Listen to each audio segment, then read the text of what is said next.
Coucou tout le monde, aujourd'hui on se retrouve pour une vidéo à propos des IEP. Pour ceux qui ne me connaissent pas, j'ai un compte Instagram qui s'appelle Fougue IEP sur laquelle je partage toute ma préparation au concours commun notamment de Sciences Po et donc avec les annulations de concours etc. Et puis le fait que la plateforme, enfin le concours passe sur Parcoursup, il faut qu'on réfléchisse aux possibilités d'une affectation rapide, dans quel cas il faudrait choisir notre IEP vite et c'est pour ça qu'aujourd'hui j'ai décidé de faire une vidéo un peu informative pour démêler toutes les informations de tous les sites des IEP de province, ils sont au nombre de 7, Aix-en-Provence, Saint-Germain-en-Laye, Lyon, Lille, Strasbourg, Toulouse et Rennes. Ils se sont pas du tout mis d'accord sur des sites qui se ressemblent avec les informations qu'on retrouve au même endroit, mais genre pas du tout. Du coup, les démarches que j'ai faites dans cette vidéo, elles sont multiples. J'ai essayé de classer les IEP à chaque fois en fonction de critères divers. J'ai été très surprise, donc restez bien jusqu'à la fin pour que je vous donne mon avis finalement un petit peu sur ces IEP. Tout d'abord, j'avais envie de classer les IEP en fonction de leurs anciennetés pour voir lesquels sont installés depuis vraiment longtemps, ont eu le temps de se faire une réputation, malgré le fait que comme c'est mutualisé, même un IEP récent va avoir cette renommée grâce aux autres. On va dire que ceux qui sont bien installés tirent les autres vers le haut, etc. Mais je voulais quand même savoir qui étaient les plus anciens. C'est Strasbourg qui est le plus ancien. En effet, il a été créé en 1872. Il a été rénové très récemment. Ils ont carrément en fait changé de bâtiment. En second, ex-aequo arrive Toulouse et Lyon qui ont été créés en 1948. Et ensuite, Aix a été créé tout seul en 1956. L'IEP d'Aix qui est très très beau avec le soleil. L'IEP de Lille et de Rennes, eux, ont été créés en 1991. Et l'IEP de Lille est pourtant vraiment le plus renommé, le plus coté, celui que les gens veulent le plus, etc. Enfin, c'est vraiment la guerre pour avoir les places à Lille, ce qui n'est pas du tout le cas de Rennes. Donc on va discuter des raisons après. Et évidemment, notre IEP le plus récent, c'est Saint-Germain, qui a pu voir le jour en 2013 et qui avait pour ambition d'être le Sciences Po du Grand Paris, même s'il a dû changer sa dénomination après une petite attaque de Sciences Po Paris. Maintenant qu'on a vu ça, je vous propose qu'on parle juste des effectifs parce que, évidemment, vous voulez savoir si vous allez vous retrouver dans quelque chose qui a la taille d'un collège ou quelque chose qui a la taille d'un très grand lycée. C'est pas les mêmes ambiances. Au niveau du classement en fonction des effectifs, c'est sans surprise que Lille arrive premier avec 1950 élèves, donc autant dire que c'est comme un très très gros lycée. Aix arrive en suivant et pour ça j'étais vachement surprise parce que je pensais que l'IEP d'Aix était plutôt petit. Là 1900 élèves. Ensuite arrive Sciences Po Lyon avec 1800 élèves, donc il les talonne franchement vachement et en plus ces dernières années c'est lui qui proposait le plus de places pendant le concours. Ensuite on a Toulouse avec quand même 1750 élèves, on enchaîne sur Strasbourg avec 1500 élèves, Rennes avec 1100 élèves et on finit avec Saint-Germain 600 élèves.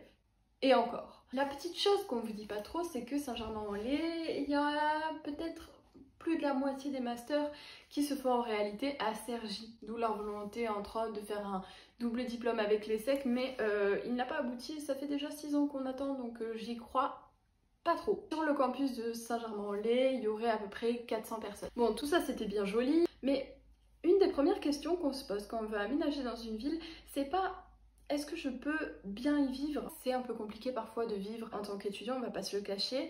Et il y a certaines villes où non seulement elles sont chères, mais en plus de ça, c'est difficile de trouver du boulot. À Saint-Germain, bonne chance. C'est vraiment petit, il y a 48 000 habitants, je crois. Donc, sans surprise,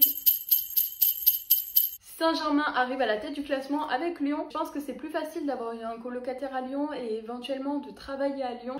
Après, bon, on barbote un petit peu en milieu de classement. Rennes est une ville carrément pas chère. Et Saint-Étienne décroche évidemment la Palme d'Or. Saint-Étienne qui est un campus extérieur à Sciences Po Lyon. Et ça fait plaisir. Par contre, la vie étudiante...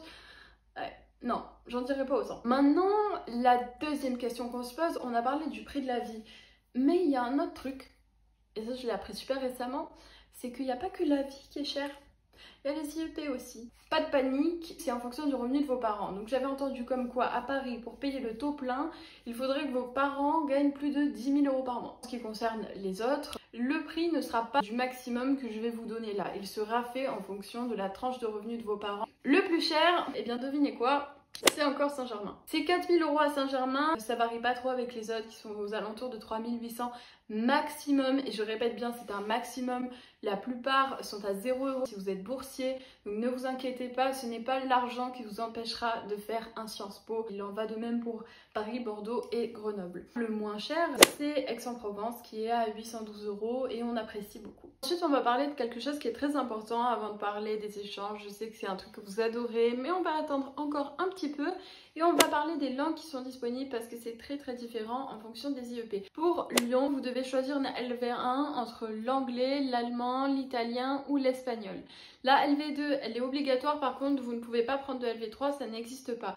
Votre LV2, soit elle va corréler avec votre LV2 du lycée, soit si vous commencez une nouvelle LV2, il faut que ça soit lié à un programme de diplôme d'établissement. C'est un petit bonus, c'est pour ça que les gens adorent Sciences Po Lyon, parce que vous pouvez vraiment dès la première année vous baser sur une région du monde que vous appréciez. C'est pas énormément de cours en plus, mais du coup votre nouvelle langue en tant que grand débutant, elle va être forcément associée à ça. Par exemple, si vous prenez un DE en rapport avec l'Asie, vous allez avoir le droit de faire une LV2 qui est soit le chinois, soit le japonais.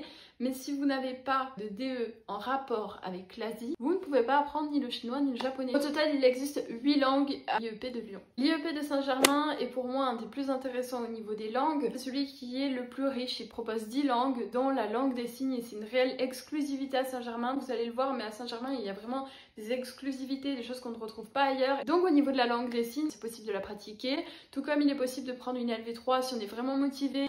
On peut commencer des langues qu'on ne connaît absolument pas en tant que grand débutant. C'est pas en fonction de votre année d'études, mais en fonction de votre niveau.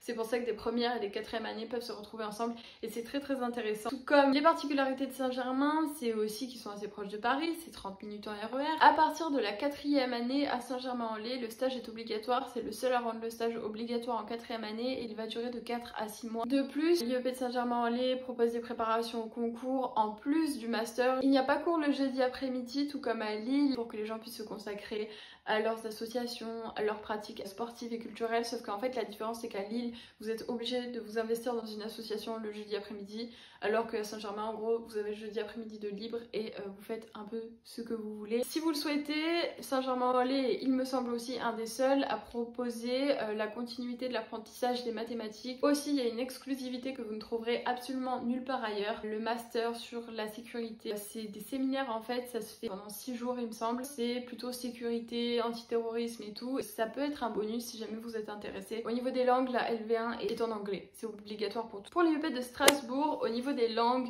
c'est un petit peu plus fouillis. En fait, ce qui se passe, c'est que la LV1 et la LV2, vous devez les avoir suivies au lycée. Et si vous voulez commencer une LV3, vous aurez que le russe pour débutants à l'IEP.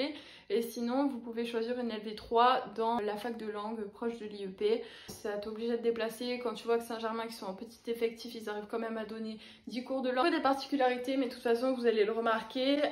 L'IEP de Strasbourg, c'est pas celui qui m'a le plus espanté, on va dire. Effectivement, ils ont une semaine européenne, effectivement, c'est proche de l'ENA, effectivement, il y a le Parlement, etc. Par rapport aux choses que proposent les autres, l'IEP de Strasbourg, on dirait qu'il suit un petit peu le chemin. Toulouse, c'est une autre histoire. Toulouse, c'est un de ceux qui m'a le plus plu quand j'ai commencé à me renseigner. Pourquoi? Parce qu'ils sont vachement investis, ils font des trucs cool. Alors certes, ils n'ont pas de locaux, c'est leur petit désavantage, voire gros désavantage, mais au niveau des langues, par exemple, ils ont l'allemand, l'anglais, l'espagnol, l'arabe et le chinois de sûr. Ils proposent un double diplôme avec TBS qui est une grande école, donc faire un double diplôme avec une grande école de commerce c'est plutôt cool, même si TBS c'est un peu cassé la gueule. L'IEP de Aix, je sais que beaucoup l'adorent. Du coup, il y a 27 associations étudiantes, c'est plutôt pas mal. En fait, finalement, tous les IEP tournent autour de 20-30 associations étudiantes et j'ai remarqué un truc. C'est que souvent, les gens vont te dire « Ah ouais, mais il y a une vie associative de ouf », mais ils le disent de chaque IEP. On ne me vendra pas un IEP comme ça. Au niveau des langues, il y a de l'arabe qui est mis en avant, qui est pas mal mis en avant. La réputation du Moyen-Orient par rapport à Aix, c'est dû au fait que l'apprentissage de la langue en arabe il est très poussé. Ils ont carrément tout un programme autour de ça. C'est quelque chose d'assez prépondérant à l'IEP d'Aix, les relations avec le Moyen-Orient. Vous avez également l'espagnol, l'allemand, le portugais, l'anglais et le japonais. Il existe 2 sites à Sciences Po Aix, puisqu'avant c'était relativement petit et maintenant aujourd'hui ça fait 8000 m². Et en fait, il y a 10 minutes à pied entre les 2 sites. Ensuite, l'IEP le plus connu, l'IEP de Lille. Il a un double diplôme avec l'ESG SJ, il est pas mal orienté vers le journalisme, c'est vrai. Quand même 39 associations étudiantes, ce qui est nettement plus que la moyenne des associations étudiantes dans les autres IEP. La LV2 est obligatoirement une langue déjà étudiée lors de la scolarité de l'étudiant. Il est impossible de s'inscrire en LV2 débutant. Les LV2 proposées à Sciences Po Lille sont l'anglais, l'allemand, l'arabe, le chinois, l'espagnol, l'italien et le russe. En ce qui concerne l'IEP de Rennes, c'est clairement le plus scandaleux de tous les IEP, celui qui fait le plus parler de lui. Il y a un autre petit campus, si jamais vous aimez pas Rennes, il y a un campus à Caen qui a certains masters, etc., ce qui dégorge un petit peu l'IEP de Rennes. Au niveau des langues, vous avez le choix entre l'espagnol, l'allemand, le chinois ou l'italien en LV2, l'espagnol, le russe et l'arabe en LV3. Et vous pouvez faire n'importe quel LV2 à Rennes, à la fac. Donc là vous allez me dire, mais Emma t'es hypocrite, t'as pas dit la même chose pour Strasbourg, t'as fait comme si c'était nul et tout. Oui, mais la différence là c'est qu'il y a déjà une offre assez agrémentée. Si on veut faire par exemple du roumain en LV2, on aura la possibilité de le faire à la fac. C'est pas plus mal qu'ils disent écoutez, on a une grande offre, mais on vous donne quand même la possibilité d'aller faire autre chose. Et maintenant on va passer, je pense, à la partie que vous attendez le plus. Les échanges. Il y en a beaucoup. Il y en a beaucoup, beaucoup, beaucoup, beaucoup, beaucoup. Donc j'ai fait des petits tableaux comme ça pour voir quel pays était systématiquement là, quel pays était un peu exclusif aux IEP, au cas où vous ayez un pays par exemple de rêve en 3e année qui est l'année internationale aux IEP où vous partez forcément pour un an. Mettons votre rêve c'est Cuba, ben Cuba il est disponible que dans un seul IEP, donc il ne faudrait pas par exemple que vous vous trompiez.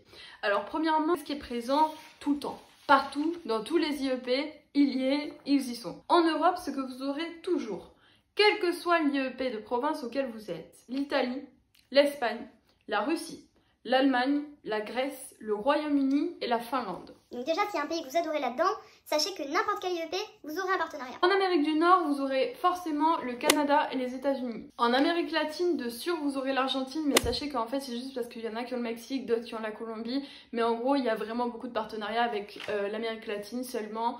L'Argentine, ça y sera partout. Dans le Moyen-Orient ou quelque chose qui s'y prête, vous aurez la Turquie et le Liban. En Asie, bonne nouvelle pour les fans du Japon, tout comme les fans de la Chine, il en va de même pour la Corée. J'ai fait le consensus de tout et je vous le mets dans un Google Drive dans ma barre de description. Et quels sont les pays rares? Quels sont les pays que vous ne pourrez avoir que dans un seul IEP? Donc du coup, il faut bien faire votre choix si jamais il y a un IEP, vous êtes fan et tout. Si vous êtes fan de la Tunisie, vous devrez aller à Lyon.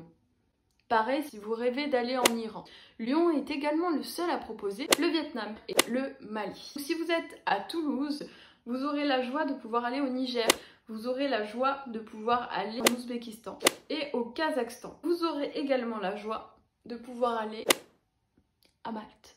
Si jamais vous voulez cacher vos impôts. Lille a également quelques exclusivités qui sont assez singulières. Ils ont l'Azerbaïdjan et ils ont également la Bosnie-Herzégovine et l'Uruguay. Rennes a le Kosovo et le Cameroun. Et la Géorgie. Pour l'IEP d'Aix, vous aurez la Nouvelle-Zélande. Alors la Nouvelle-Zélande, je sais qu'il y a des gens qui rêvent d'y aller et sachez que votre rêve peut s'accomplir uniquement grâce à tout comme le Kyrgyzstan. Au total, les IEP qui ont le plus d'exclusivité, qui montrent leur originalité, leur singularité et leur tendance à prendre des risques et à se démarquer des autres IEP. En premier, on retrouve Toulouse, avec 5 partenariats totalement étrangers aux autres. Puis en deuxième position, on a Lyon et Lille ex aequo, avec 4 exclusivités, tandis que Rennes arrive 3e et Aix arrive 4e. Saint-Germain, dû à sa nouveauté, et Strasbourg, je ne sais pas pourquoi, n'ont pas d'exclusivité. Maintenant qu'on a eu une petite vue d'ensemble, et avant d'arriver sur le T, ce que vous m'avez dit par rapport aux IEP et tout, on va finalement parler de cette histoire de master, puisque vous le savez bien, je pense, tout le monde nous dit si vous devez choisir un IEP, faites-le par rapport au master. Pourquoi? Quand vous allez voir les masters, ça vous donne une espèce de fiche comme ça, donc sans les surlignages, c'est moi qui les ai fait, et vous avez des petits M qui signifient mutualisation. Mutualisation, ça veut dire que vous avez la possibilité de switcher d'IEP en 5e année, donc en master 2, pour aller faire votre master là où vous le voulez. Sauf que c'est quand même des choses qui sont difficiles et c'est pas si facile de changer de master 2 comme ça du jour au lendemain, donc c'est pour ça qu'on dit à tout le monde de bien choisir son IEP si on peut le choisir. Donc, ce qui va se passer, c'est que nous allons analyser un petit peu, parce qu'on n'arrête pas de nous dire ouais les IEP ils sont grave différents, ils sont grave diversifiés, les masters c'est pas du tout la même chose et tout. J'ai regroupé les masters Si jamais vous voulez faire un métier, vous pensez, qui se porterait dans l'action et l'administration publique, le master carrière publique est présent dans tous les IEP. La prépa ENA par contre, on en entend beaucoup parler et moi il y a des choses que je comprends pas bien parce qu'il y a eu une histoire comme quoi l'IEP de Toulouse aurait eu 2 ans et demi à l'ENA l'année dernière, or ils ne présentent pas officiellement de prépa ENA sur le site des réseaux. Mais la prépa ENA, en tout cas, elle est assurée par Aix-en-Provence, par Strasbourg et par Saint-Germain, mais en ligne. Les relations publiques-privées sont assurées par Lille et Lyon. Management des affaires publiques et des ressources humaines, c'est présent à Lille, à Lyon, à Saint-Germain et à Strasbourg. L'analyse des métiers du politique, il y a Lyon, Rennes et Toulouse. Au niveau du management territorial, le gouvernement des territoires, les alternatives territoriales, tout ce qui concerne finalement le territoire. Il y a Lyon, Rennes et Strasbourg. Au niveau des masters uniques qui sont présents sous cet intitulé, donc il en existe 2, qui est le double diplôme de Toulouse avec Bologne en Italie, en conseil action publique et le double diplôme de Strasbourg en administration publique à Glendon College à Toronto au Canada. Le mauvais élève pour moi va être Aix-en-Provence parce qu'il n'a que 2 masters dans cette branche-là de carrière administrative. Donc je ne pense pas que si vous voulez devenir un fonctionnaire, ce soit l'IEP idéal. Si ce sont les affaires européennes, internationales et stratégiques qui vous intéressent, au niveau du master expertise, études, relations internationales, on a Aix, Rennes, Saint-Germain, Strasbourg, Toulouse. En gros, on a tout le monde sauf Lille et Lyon. Ils ont dit on met pas les pieds là-dedans. Au niveau de la sécurité, gestion, défense, vous avez Aix, Lille, Rennes et Strasbourg. Au niveau des relations franco-allemandes, Strasbourg, mais c'est aussi Saint-Germain-en-Laye.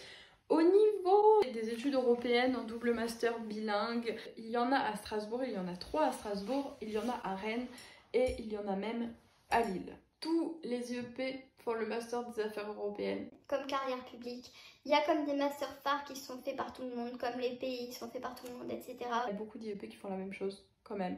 Pas exactement de la même façon, pas exactement avec le même intitulé, pas exactement les mêmes professeurs, mais ça reste beaucoup la même chose. C'est pour ça qu'il est tout aussi, à mon sens, utile de prendre en compte les éléments que je vous ai donnés au début, comme les effectifs, si vous préférez dans un grand ou un petit truc, le coût de la vie, le coût des études, parce que tous ces trucs de master et tout, c'est cool, mais à moins que vous ayez un projet en tête très solide, allez dans celui où vous pourrez être un petit peu heureux. Au niveau du commerce, négociation, tout ça en affaires européennes, il y a Saint-Germain qui le propose, Strasbourg et Toulouse. Toulouse qui font bonne figure aussi en termes de tout ce qui est économie. Au niveau du développement, terre économique, etc., on voit déjà un petit trait apparaître, c'est que Rennes est très axé autour des questions du développement, de la gestion des territoires, et une fois de plus, ils sont bien présents pour le développement, tout comme Lille et Lyon et Toulouse. Alors, les mauvais élèves ici, je dirais que c'est un petit peu long, qui n'est pas vraiment présent en affaires européennes, internationales et stratégiques, ce qui m'étonne. Au niveau de la culture, communication, médias, le master politique, gestion culturelle est géré par tout le monde, à part par Rennes. Saint-Germain sera clairement le meilleur élève en ce qui concerne la culture, la communication, mais surtout les arts. Vous pouvez faire un master entretien des jardins de Versailles, enfin le paysage de Versailles. À Saint-Germain, vous pouvez notamment avoir un diplôme national supérieur d'expression plastique. Le journalisme, figurez-vous qu'il est proposé par Lille, mais quand vous me parliez du fait que Lille était super axée autour du journalisme, etc., alors il a la chance d'avoir un partenariat avec l'ESJ, qui est la meilleure école de journalisme en France, mais ce n'est pas pour autant qu'il s'agit d'un IEP exclusivement orienté vers le journalisme. L'IEP d'Aix, l'IEP de Lyon, l'IEP de Rennes et l'IEP de Saint-Germain ainsi que l'IEP de Toulouse font également du journalisme. Le seul endroit où vous ne pourrez pas devenir journaliste, c'est à l'IEP de Strasbourg, encore une fois. Pour finir, dans la catégorie expertise, recherche, enseignement, on a beaucoup plus de diversité, c'est-à-dire qu'ils ne s'accordent pas du tout sur la même chose.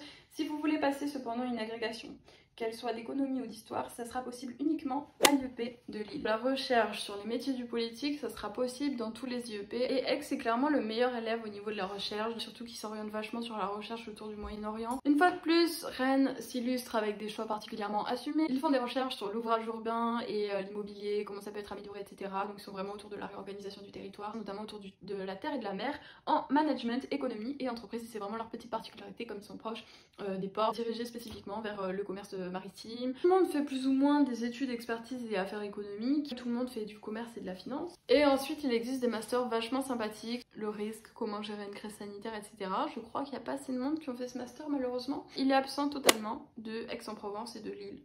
C'est l'heure du thé. Je vais lire ce que vous m'avez écrit de plus brûlant sur les IEP. Sur Rennes.